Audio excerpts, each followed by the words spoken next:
magandang hapon mga kamigo ka-amiga. Ayan si Emily, kasama ko si Emily Dayday. Ilang taong ka na, Emily? 23 years old si Emily.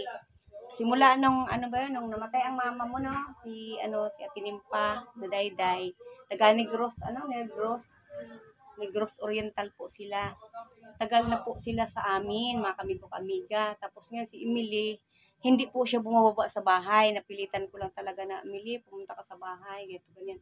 Para, kasi sobra po siyang mahiyain po, si Emily, no? Napaka mahiyain po sobra ni Emily. Pero ngayon, Emily, hindi ka naman na, yung hiya-hiya. Ganda pong bata po si Emily. Gandang bata. 23 ka na, no? Oo, gandang bata po si Emily. Yan po si Emily Dayday.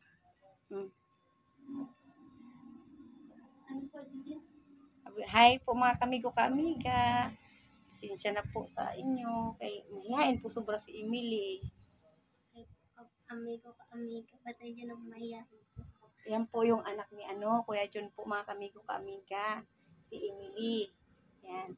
Mabait po si Emily. Maya baka mag-iyak na. Mahihain po sobra. Kaya sabi ko, Emily, punta-punta ka sa bahay. Para halimbawa, sama-sama siya sa akin, ganun po. Para wag ka mahiya, Emily, ha. Kasi halimbawa, pag Emily, punta ka dito, ganyan. Ako sa'yo, mag-text ako, magtawag ako sa'yo, ganyan. Tapos, punta ka. Ganun lang naman, ha. Ganun. Tapos pag, kain dito sa bahay, o diba, pag punta tayo ng diba? Yun po mga kamigo ka-amiga, itong damit po, binibigay ko kay Emily. Pero yung inaano mo, no, yung tawag doon, iniingatan po niya, no? Iniingatan po ni Emily. Ito bili ni kuya mo. Iniingatan po ni Emily mga kamigo ka-amiga. Kasi hindi siya talaga mababa sa bahay. Doon lang siya sa loob ng bahay. Sa kwarto, no? Doon lang siya. Tapos ang kasama mo, mga aso po ang kasama niya. Kasi iniiwan po siya ni Kuya Jun. Ilan ang aso niyo, Emily? 5 po. 5. Yun lang po talaga ang kasama. Tapos sa kwarto, sa kwarto niya, may kasama kang aso. 2. Dalawa daw po ang kasama niya sa higaan, ganun. Tsaka laging sarado yung bintana niya, ganun. Kaya nga sabi ko kay Kuya Jun, pwede isama mo si Emily para, halimbawa, na isama-sama ko, ganun. Kasi kawawa din naman si Emily na, halimbawa, nandun lang sa bahay, hindi siya nakakalabas. Kasi mga kasama mo dun, mga aso 5 piraso. Ang tatapang pa ng mga aso niya, kaya hindi ako nakakapunta dun, kaya mamaya makakagat ako ng iro ba? Ha? Mamaya makagat ako, lalo na si Casey, matapang. Yung isa lang po. Sino? Yung pinakabunso ko na anak ko. Si Barbie? Gucci po. Gucci? Opo. May bago na naman ngayon, hindi ako nakita noon. Hindi po. Matapang. Bago lang po. Mga ilang buwan na? 3 years old pa lang po. Malaki na. Medyo po. Ganun po mga amigo ka-amiga, yan po si Emily. Natin ngayon, bisita natin sa bahay. Ayan, Emily, ha. Yan, pag umuwi po kami ng Bicol, si Emily nandito, no? Naiiwan po siya sa bahay, mga kamigo ka-amiga. Di talaga, sa bahay lang din talaga siya. Pag iniiwan siya, nandyan lang din siya. Hindi siya bumababa, bantay talaga. Pero mapakabait talaga mga kamigo ka-amiga.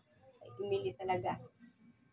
Ang inano ko lang talaga purpose na sana na huwag mahiya si Emily, ganon.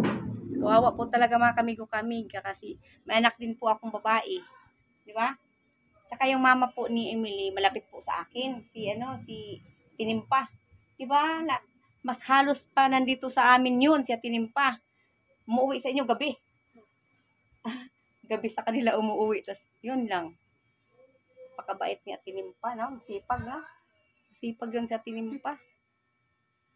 Tapos, naman, ang kabaliktaran naman, si Emily, napakamahiyain po, mga kamigo ka-amiga.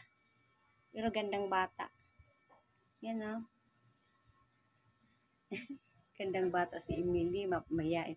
Kaya, ko sa'yo, huwag ka mahiya. Ha? Talaga? Ganun. Yun lang talaga kasi naawa rin ako sa iyo eh. Tagal ko na talagang inano na kay Francis pa. Oh, kinukulit din po ni Kuya. Ha? Kinukulit din po ako ni Kuya. Oh, Nahiya. nahiya. Huwag ka mahiya. Oo, kasi pag halimbawa nasama ka sa akin, hindi ka na niyan mahihiya. Dati ako, ganun din ako eh. Nahihiya rin ako. Oo, nahihiya din ako. Nung nag-ano-ano na ako, hindi naman ako nahihiya. Yung tama-tama lang din. Di ba? Tama lang din. Kinukulit ko yun si Francis eh. Sinasabi niya rin. Kapatid mo. Ang sabi niya sa'yo? Dito na lang daw po ako sa'yo. Tapos ang sabi mo? Video. Oo. Ang sabi? Ha? Nahiya po siya ako. Sabi ko nga, ko sana. Si Emily, sabi niya, ayaw daw, nahiya ako. Tapos pag pupunta naman ako doon, mga aso ang sumasalubong sa akin. 5 piraso ba naman, no? Yun. Yan, ano masasabi mo na, papa mo na, halimbawa na, mabait si Papa John mo, hindi kayo iniiwan ni Papa mo, kahit may sakit si Kuya John, nagsisikap para magtrabaho. Di ba alam, senior na pala si Kuya John. No? 61? 63 na po. 63? 63. Saka hindi kayo inaano niya, hindi kayo pinapabayaan. No? Minsan nagtatrabaho daw si Kuya John, hindi niya nakukuha yung sahod niya. Di ba? Yung sa Marikina ba yun? Marikina. Oo, hindi daw niya nakukuha yung sahod niya kasi mayroon daw naghawak sa kanila, ganyan. Tapos ngayon, pagdating sa sahuran, hindi siya nasahuran. Kaya yun ang ginawa niya na nagpunta doon na lang siya sa bahay, nagtambay na lang siya, di ba no? Ang tagal po nakatambay ni Kuya John, kaya po inano po ng asawa ko para halimbawa magaw-gaw. Napakasipag po ni Kuya John, mga kamigo-kamiga. Yun, ganun. Tapos, yun. Si Emily, ang kinakain ni Emily madalas sardinas, no? Sardinas, noodles. Di ba yung dati na ikaw lang mag-isa sa bahay? Ganon. Noodles. Kasi hindi man ikaw kasi bumababa eh. Gusto ko pumunta ka sa bahay. Wala. Kuwasan ka, si Emily, laging gano'n. Hindi ka daw nagpupunta ng kahit wala talaga. Kung anong ginagawa. Sardinas lang ulam ni Emily, 1 linggo ba naman? Tapos kanton, di ba? Kanton, ganyan. Kanton, tapos ano pa ba yun? Mga noodles na mga sinabawan. Ganun lang po talaga. Nasanay ka na rin? Buti di ka nagka-UTI. Hindi, mas madalas naman po gulay. Gulay po. Nagbili ka rin ng lutong gulay.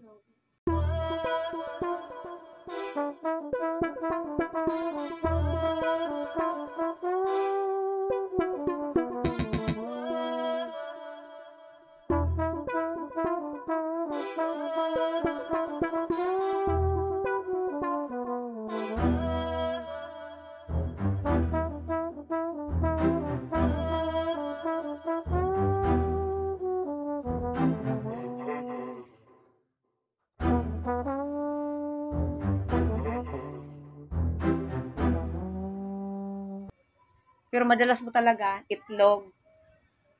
Pero pag nagsasawa po, iba naman. Nang ganun. Maayos naman. Bakit pag si kuya mo, na hindi ka daw niya mautusan? Ha? Ayaw mo? Pag pinapabili ka niya, ganyan. Ngayon, hindi na talaga ikaw tawag? Hindi na talaga ikaw mahihiya pag ako kasama mo. Ganun. Si Emily, mga kamiga.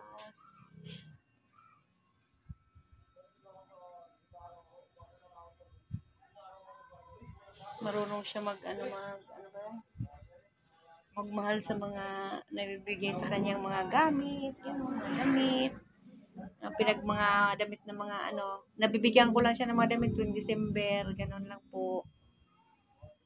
Inaano din po niya, pinapahalagahan po niya. Oh, paano mo nakita? Search ko lang po ulit. Sa Facebook? Messenger po, pero ayaw po eh. This content is available right now. Bakit?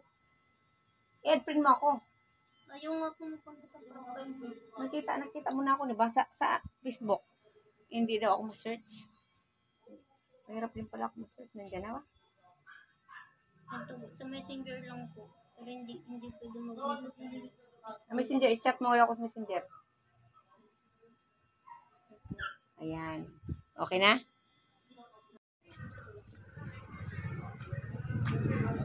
Layo talaga papunta doon.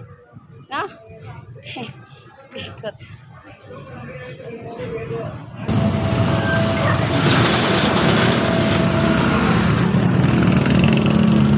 Tinapay na lang kayo tayo, no? Halika, tinapay na lang tayo. Snack muna kami tinapay. Gutom ka, lakad-lakad. Hindi muna, lakaw lang. Lakad lang. Gandangan kasi. Traffic.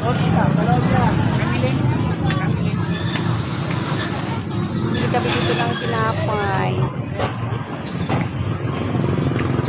Tinapay. Mili, ano sa'yo, Mili? Ano sa'yo? Ayan sa'yo.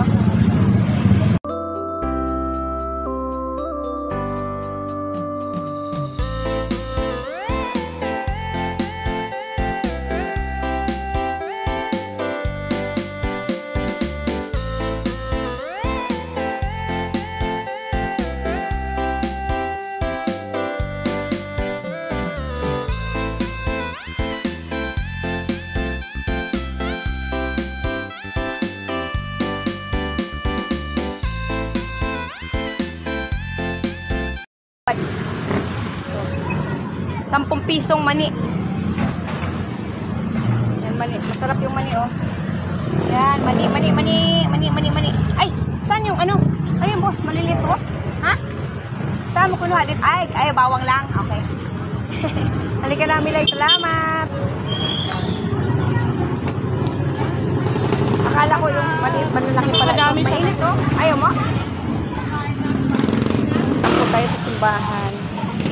Tayo ng Black Rock kay Lord. Ako kasi simbahan dito kay Lord. Ayan po ang simbahan namin.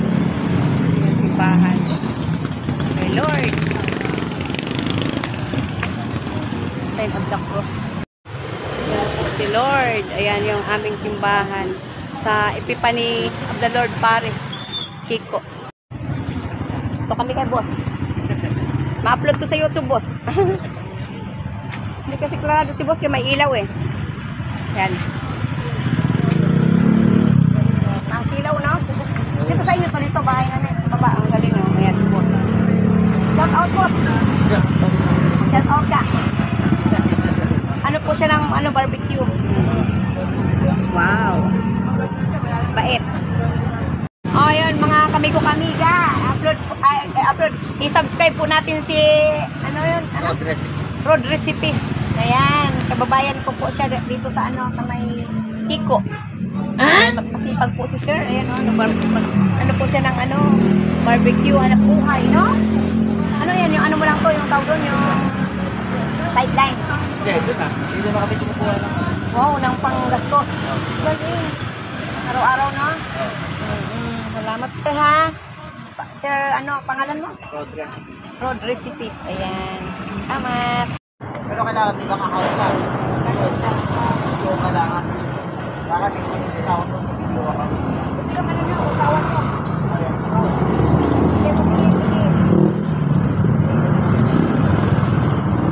Road recipes yan.